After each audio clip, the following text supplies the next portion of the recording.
It's a Volkswagen Jetta. I bought this car because it was very cheap and I needed to save some money for the ticket from the BMW M2. It was not a simple task to find a car that will fit my needs, and I also have to like the look of the car, and I think it's a pretty handsome car. But I didn't want anything that I liked too much, for when there is some damage on the car that I don't lay awake at night, and also so I don't spend any excessive money on it. I know it's nothing fancy or special, but it gets me around. And to tell you the truth, I still love cars with big engines and loud exhausts and that are fast. But where I live here in Belgium, it's just not fun anymore. You can't do anything with them. So I decided to stop for that for a while and just buy a normal boring car. Let me show you the engine and all the features of my new ride.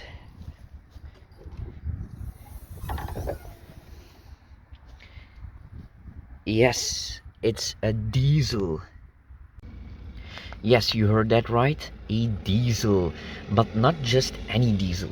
It's a 1.9 and these are pretty much bulletproof. They really can run forever, these engines.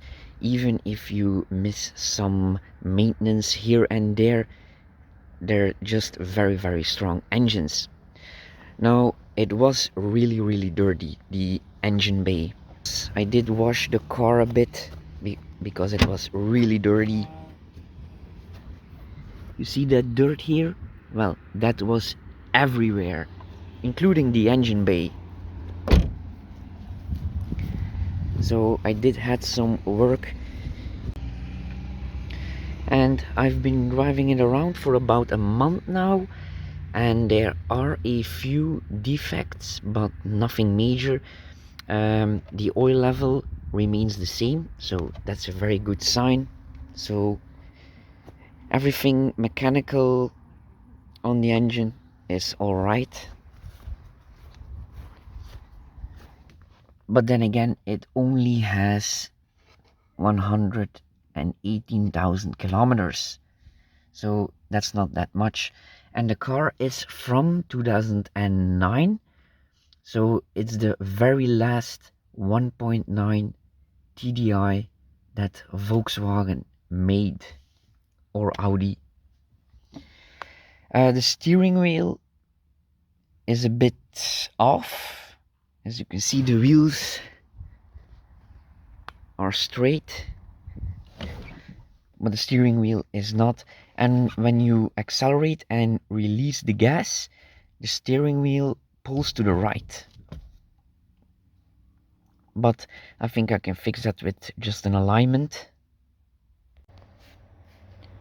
The clutch is very easy to operate and it engages just at the right time, because with some cars it only engages just at the last bit or just when you release it, and that's annoying. Same with the brakes. These are very easy to apply. When you press harder, it brakes harder just at the right time, because with modern cars you have nothing, and then suddenly it brakes 100%. Also very annoying that way. Same with the gas.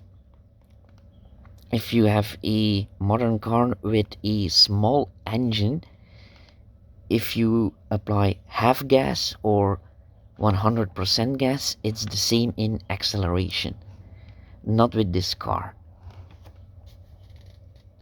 It's all these little things that add up, and that's what makes it enjoyable or hateful to drive a car. It's also very economical. That's the reason why I bought it.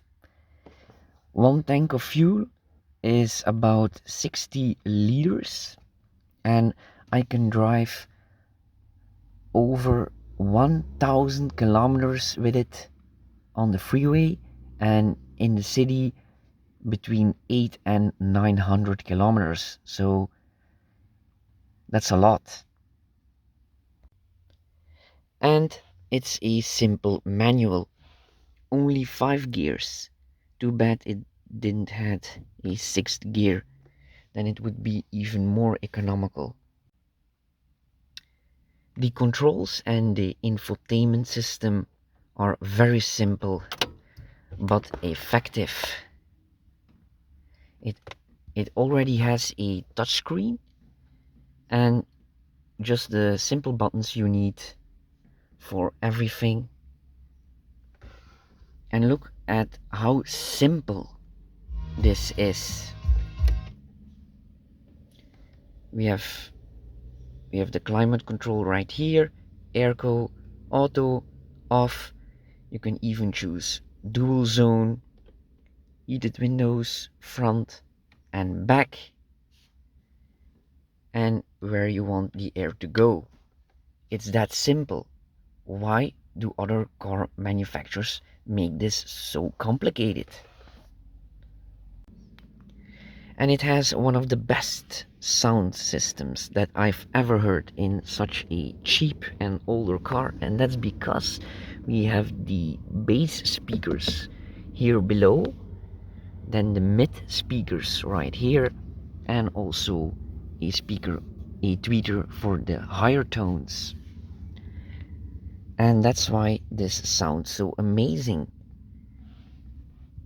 Why don't all car manufacturers do this? The car even has a hard drive inside, so you can put all your songs in the car with a CD or with the SD card reader. Now the SD card reader didn't work, so I had to do it with CDs. So I had to burn all my songs and then copy them all into the hard drive. That was very annoying and time consuming to do. It also has a mirror that dims automatically and heated mirrors. Always be careful you don't leave it at heating because the mirrors can fall off. I had that, by the way. It has 4 electric windows. It even has automatic lights, cruise control, very simple. With a new Volkswagen, you have 5 buttons for the cruise control. This has only 2: minus, plus, and that's also resume and set. It's that simple. Also, the wipers are automatic.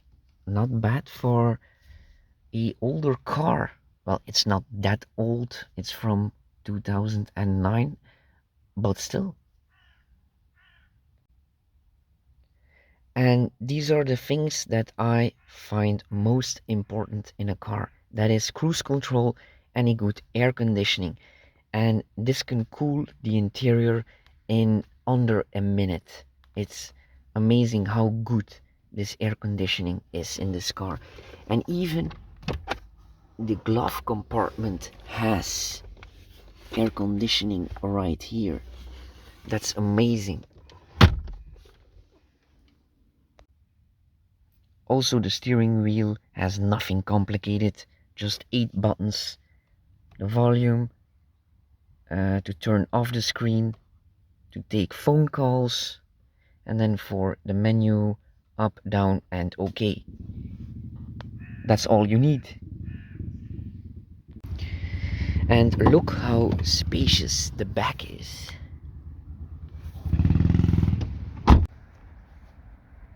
And look how big this trunk is. You can fit 2 bodies in here.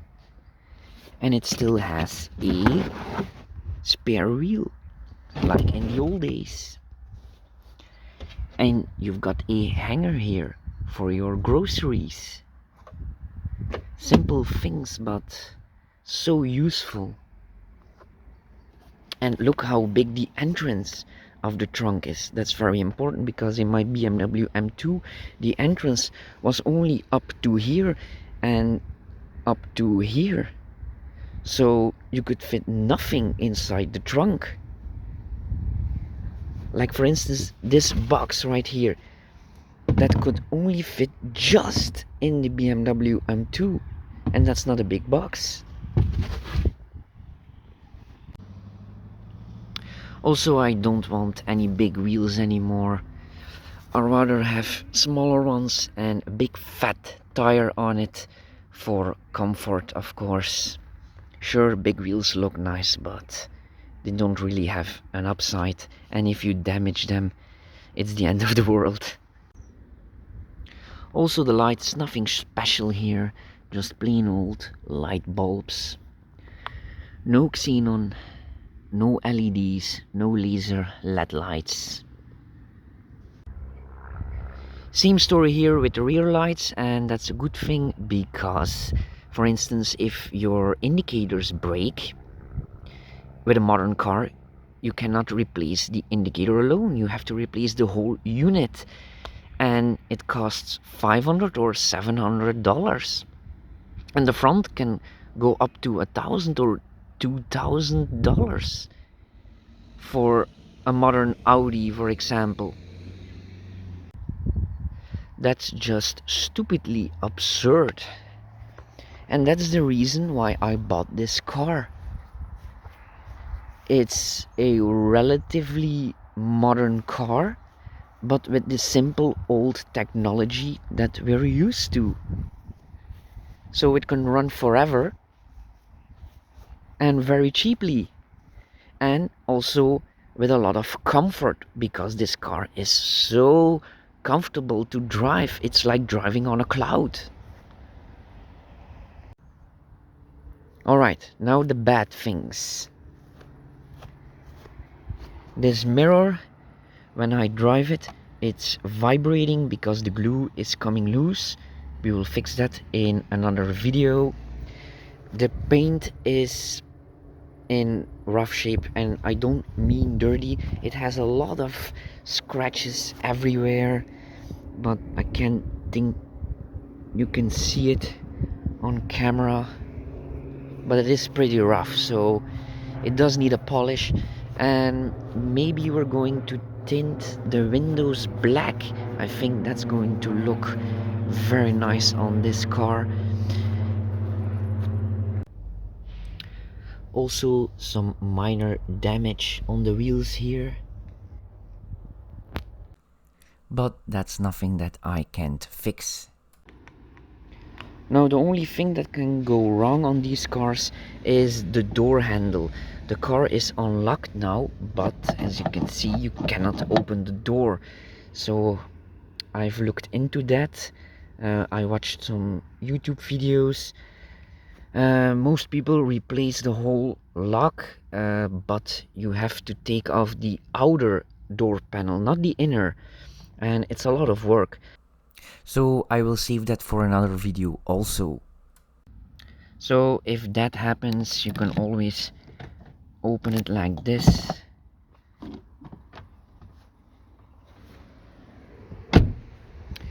So that's my review on this car. I'm very curious what you think about it. Leave it in the comments below. Give the video a like and maybe subscribe for more. Thanks for watching. Bye.